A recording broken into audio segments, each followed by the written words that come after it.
Sometimes in life, you make a stupid joke that turns into a nightmare for someone else.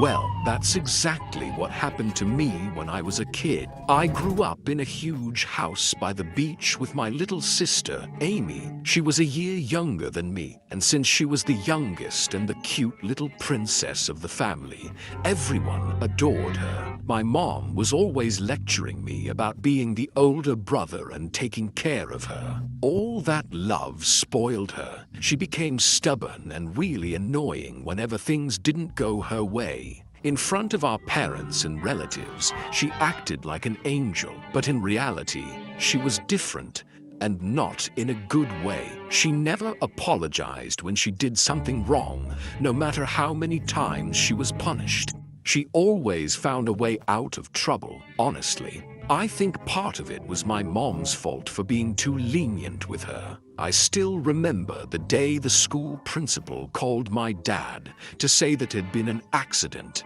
I was at my grandparents' house at the time, but when I got back, I found out that a girl named Sally had been found dead in the bathroom. No one knew exactly what happened, but apparently she slipped and smashed her face into the mirror. The broken glass, it caused severe injuries, and she died from the blood loss. Yeah, it was a pretty disturbing scene. When the police questioned everyone, the janitor said he had seen Amy coming out of the bathroom just before Sally's body was discovered. But she was just a little girl. Who would suspect her, right? But I knew what she was. As the days passed, I started becoming afraid of her. Yeah, afraid of my own little sister. Sounds crazy, right? But when you wake up in the middle of the night and find your sister standing next to your bed, staring at you with glowing green eyes and a completely blank expression, you don't laugh. Why did she do that? I have no idea,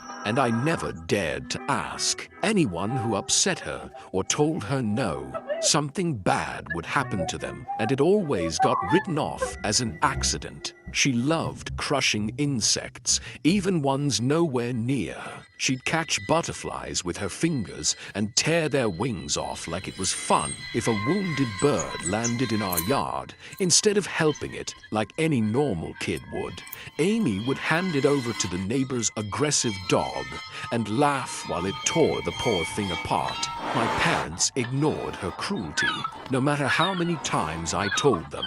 But one day, things took a dangerous turn. We used to go to the beach almost every weekend.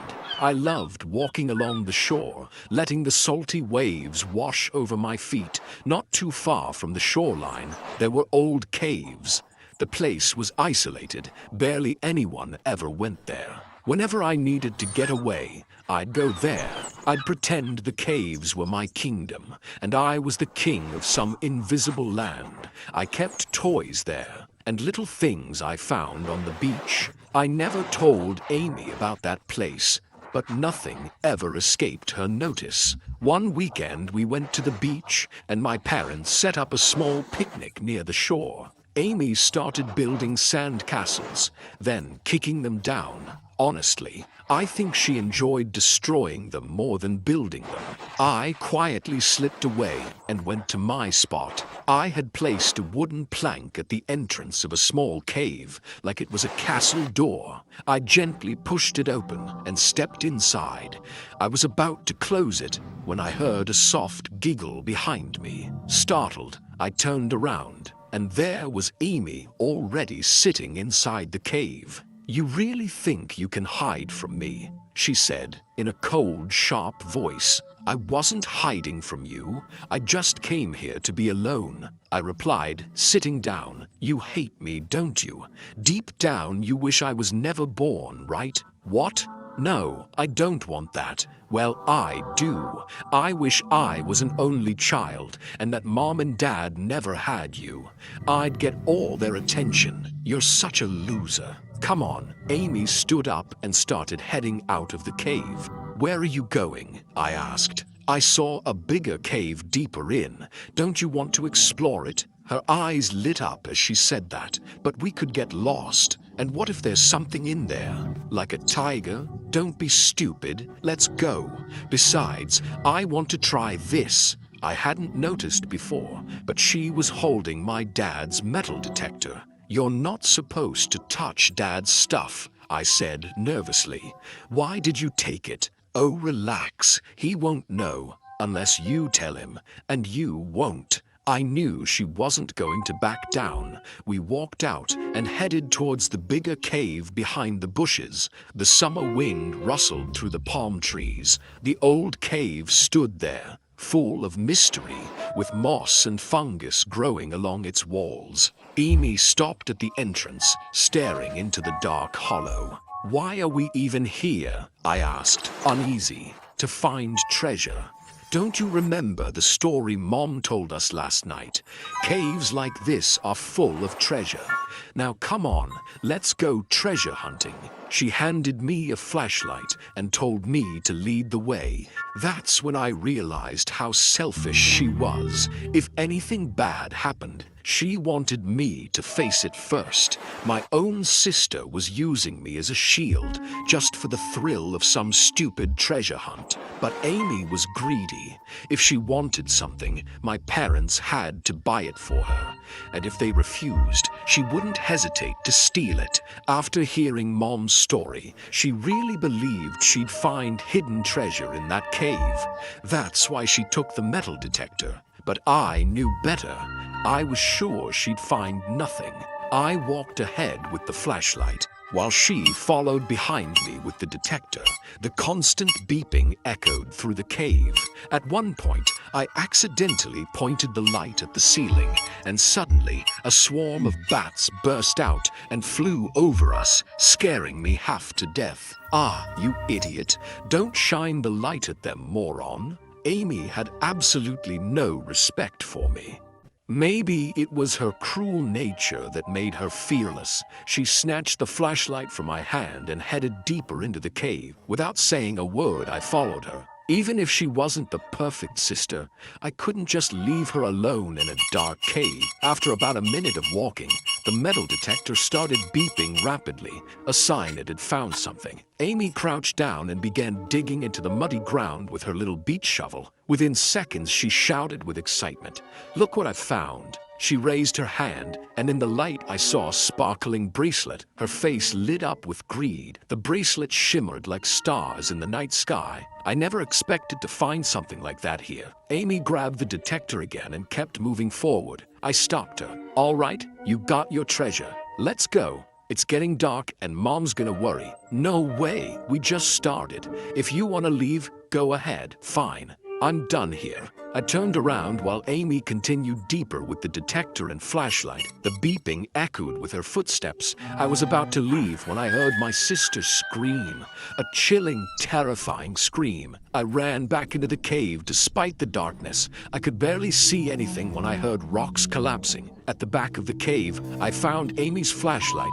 The glass was broken, but it was still on. The detector was still beeping in the darkness, and there was another sound. The sound of a little girl choking. I pointed the light toward the noise, froze. Amy was lying on the ground, crushed beneath large rocks that had fallen from the ceiling. Half her face was destroyed, unrecognizable. There was blood and flesh everywhere. But with what remained of her face, she was staring at me. She looked at me with one eye, trying to say something, but the blood was choking her. She coughed it out. Her body trembled. Just like those injured birds the neighbor's dog used to tear apart. I will never forget that image. My parents found me with the help of the police. After searching for nearly an hour, they finally came to the caves and found me standing like a statue next to my dead sister.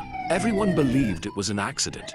No one doubted it. My mother never spoke another word after that. The police said the cave roof had collapsed and that it was just a tragic accident. I won't say I didn't miss her, but we learned to move on. I accepted her fate and mourned her terrible death for years. But yesterday, my mother passed away in her sleep. Her lawyer handed me a letter she'd left for me. The letter said, "My dear Jim, we all loved Amy in our own way. I know you resent me for not raising her with more discipline and better values. You're right. I was weak, but eventually I understood. The day Sally died, I realized what kind of monster I had created. I had to put an end to it. The cave roof didn't collapse on its own. I buried the bracelet myself and told Amy the story about treasure to lure her there. I sacrificed my own child so she could never hurt anyone again. It was better that she received her punishment from me than to rot in a prison cell. I hope you can forgive me for taking your sister away so soon. I'm grateful that at least one of my children grew up to be a good human being. With love, Mom. A mother ended the monster she created, but some monsters hide behind the masks of those we trust. If your heart is still beating, smash that like and subscribe button right now. Now let's head to Lake Sabago, where Mr. Bailiff is about to find a treasure he'll never forget. Ready? My parents worked as wildlife conservation officers. They always encouraged me to join hiking clubs, summer camps, and outdoor activities. I learned a lot exploring the wilderness, but this memory still makes me sick to my stomach. I once went to a summer camp at Lake Sabago. At the time, my parents had gone to Australia for a project. Instead of sending me to my grandparents, they sent me to that camp so I could learn new skills while having fun with other kids. The camp instructor was a friend of my parents. I never knew his first name because everyone called him Mr. Bailiff. He was a strong, healthy man in his late 40s who always pushed us to go further in the name of adventure. He had a small team of counselors, boys and girls around 16 or 17, who guided us through our daily routines. It was obvious they had been working with him for a long time. I wasn't new either. It was my third summer camp. I was always an active kid who loved joining almost every activity. One of my favorite events was the summer treasure hunt. Almost every kid looked forward to it. To make things more exciting, Mr. Bailiff introduced a surprise element. Whenever a loud clap echoed, everyone would rush outside to find a large jar filled with clues.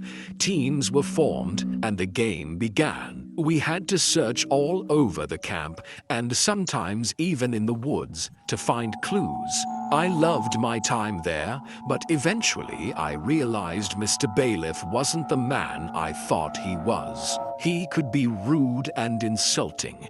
If a kid didn't complete a task the way he wanted, he would tear them down with harsh words. The anger in his eyes made him look almost savage when he yelled at kids for no real reason. The counselors never stopped him, which meant they were too afraid to stand up to him. Some of them told us he was just strict and meant no harm. But what he did during one activity disgusted me. There was a boy named Kurt who loved food. He was a little overweight, but we were just kids.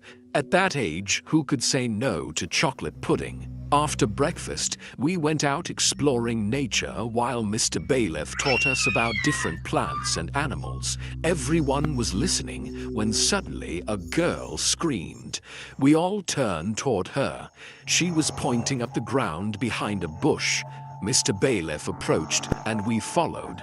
As we got closer, we saw the rotting remains of a dead possum. Flies buzzed around it, and the smell was awful. He turned to us and said, "No need to be afraid. It's just the circle of life. Who wants to step up and bury this little guy?" No one volunteered, so he chose Kurt. Kurt was already feeling sick from the heat and the long walk. In a shaky voice, he said, I don't want to do that, sir." "Why?" Bailiff snapped. "Don't you know how to dig?" "I do, but I don't want to get close. It stinks." Bailiff yelled at him as usual and forced him to do it. Kurt dug into the ground, gagging. As he leaned down to move the possum with a stick, he threw up all over himself. Undigested pudding covered his clothes. He started crying in humiliation. But Bailiff didn't care. Even after that, he shouted, "I don't care if you puke everywhere or even crap yourself, kid. If you don't finish this task, I'll make you eat your own vomit." What choice did Kurt have? He obeyed, soaked in his own vomit. That fun camp quickly turned into a nightmare. Mr. Bailiff was clever. He tortured kids under the excuse of teaching survival skills and pushing us out of our comfort zones. All of us were praying for the camp to end so we could go home. During the final week, he announced another treasure hunt. We were divided into teams and given clues. There were obstacles set up to make things more thrilling, crawling through mud, jumping fences, climbing ropes to reach clues. Our team had to search in the woods. There were signs scattered everywhere pointing toward the final clue. There were 4 of us, and to increase our chances, we split up. I was walking along a narrow path when I felt like someone moved behind a tree. At first, I didn't see anything. Then I noticed a small hand peeking from behind the tree. Hello? Jim, is that you? No response. I walked closer and looked behind the tree, but no one was there. Then I heard footsteps running over dry leaves, followed by a faint laugh. I turned around and saw a young boy in a scout uniform. He looked about my age. A strange smile spread across his face. You're playing the treasure hunt, right? I nodded. Are you from our camp? I've never seen you before. He looked up at a branch above him and asked, Is Mr. Bailiff around? Confused, I said, Yeah. He's the one running the game. Parker, who are you talking to? I turned around and saw Mr. Bailiff behind me, looking furious. I was about to introduce the boy, but he was gone. Mr. Bailiff started scolding me when suddenly I saw the boy step out of the bushes again. I pointed at him and said it was him. Mr. Bailiff's face went pale. He stared at the boy in shock, and for the first time, I saw fear in him. With a trembling voice, he said, But you were dead.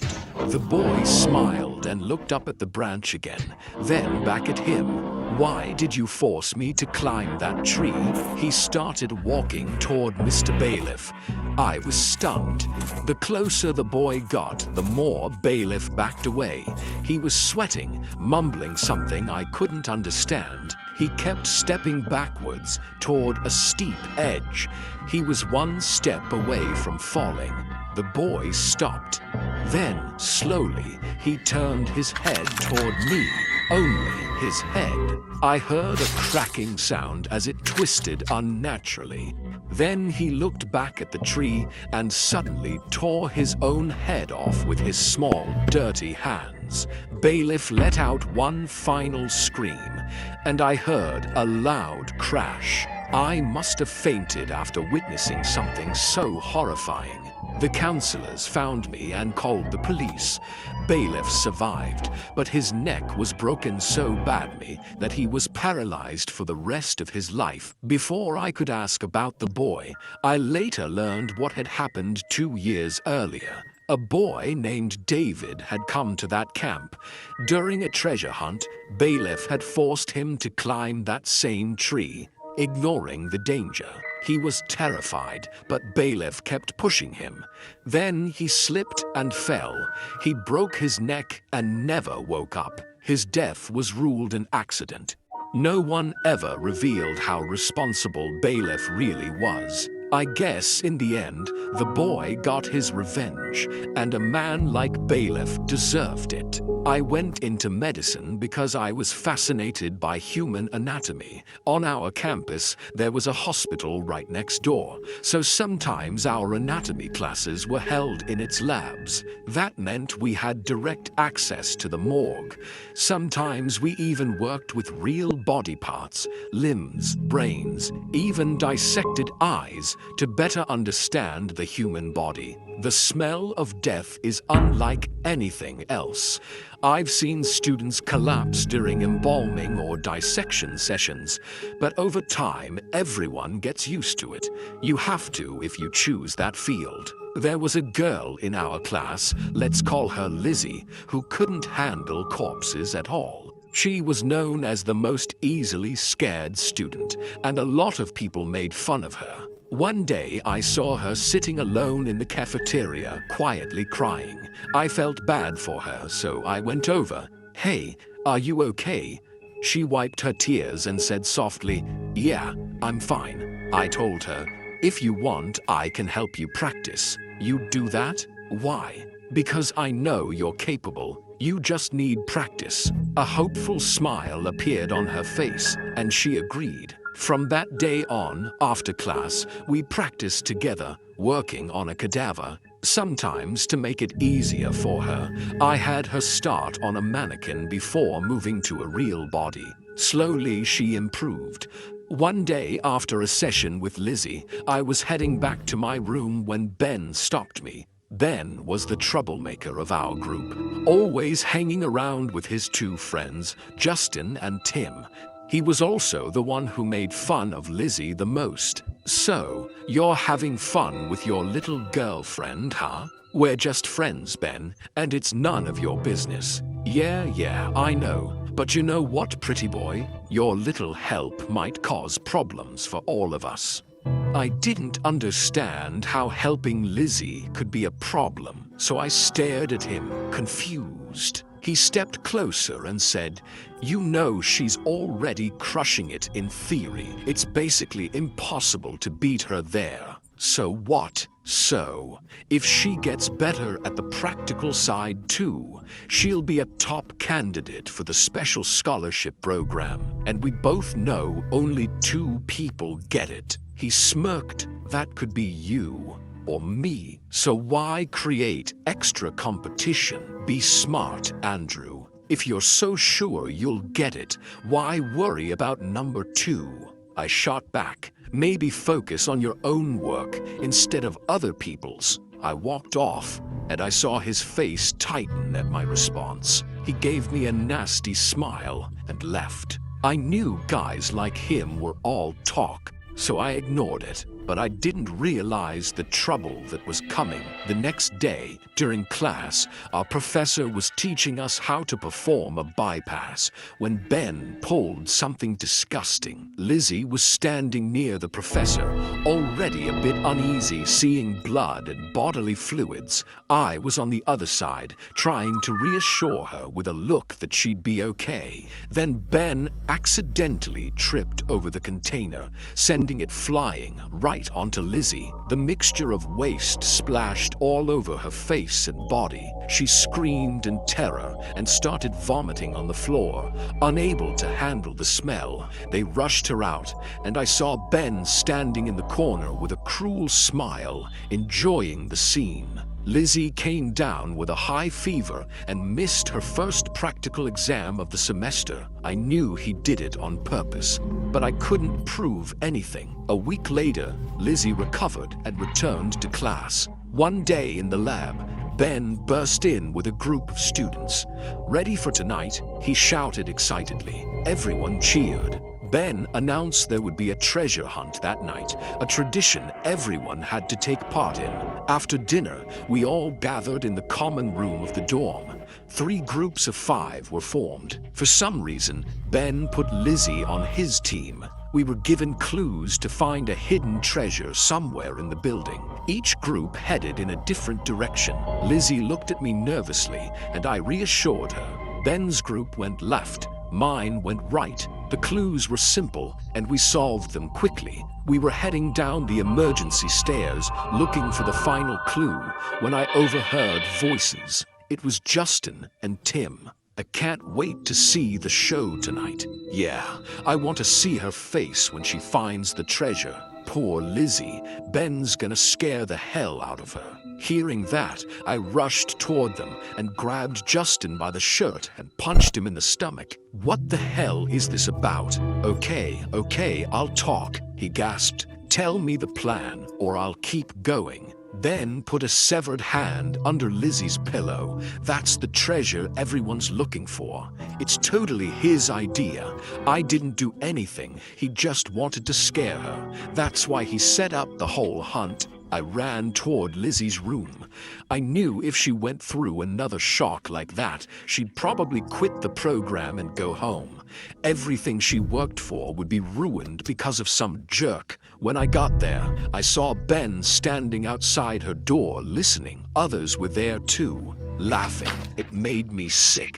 When Ben saw me running toward the room, he realized I was about to ruin his plan. He tackled me. Before I could break free, Justin and Tim grabbed me from behind and pinned me to the ground. No, no, pretty boy, you're not ruining this. Just one more minute and it'll all be over. Lizzie wins when she finds the treasure. They held me down tightly. Ben covered my mouth so I couldn't warn her. Everything went quiet. I could hear faint noises from inside the room. At any second, I thought, Lizzie would reach under her pillow and find a bloody hand. 5 seconds passed. A minute. 5 minutes. No scream. Everyone started getting uneasy. Some began scolding Ben for taking the prank too far. Tim and Justin loosened their grip on me as people from my group approached and a fight broke out. We all rushed into the room. "Lizzie, are you okay?" I shouted. But when we entered, we saw her sitting on the bed, eating the flesh from that rotten hand. Her mouth was smeared with blood and skin. Maggots crawled from the hand onto her lips. The smell in the room was unbearable. People started vomiting. Tim ran out screaming, then just stood there, frozen. Who would have thought a stupid treasure hunt could turn into something like this? I took a step forward, shaking. "Liz, what are you doing? Stop, please." She looked at me like she didn't recognize me. Her eyes were wide open, and for the first time, there was no fear in them. She looked back at the hand, then at Ben. A hungry, terrifying smile spread across her face. She slowly stood up and suddenly lunged at Ben. Before anyone could stop her, she tore a piece of flesh from Ben's neck. He collapsed, drowning in his own blood. Blood splattered across the walls and across Lizzie's face. She wiped it across her skin and started laughing. I won. I found the treasure. I won. We couldn't save Ben that night. He went into cardiac arrest from the shock and fear. He had also lost too much blood before reaching intensive care. Lizzie ended up in a psychiatric hospital. I still visit her sometimes. It breaks my heart that she doesn't recognize me or anyone. She just sits in the corner of her room, humming a creepy tune. Sometimes she giggles to herself and whispers, "I won. I found the treasure. I won."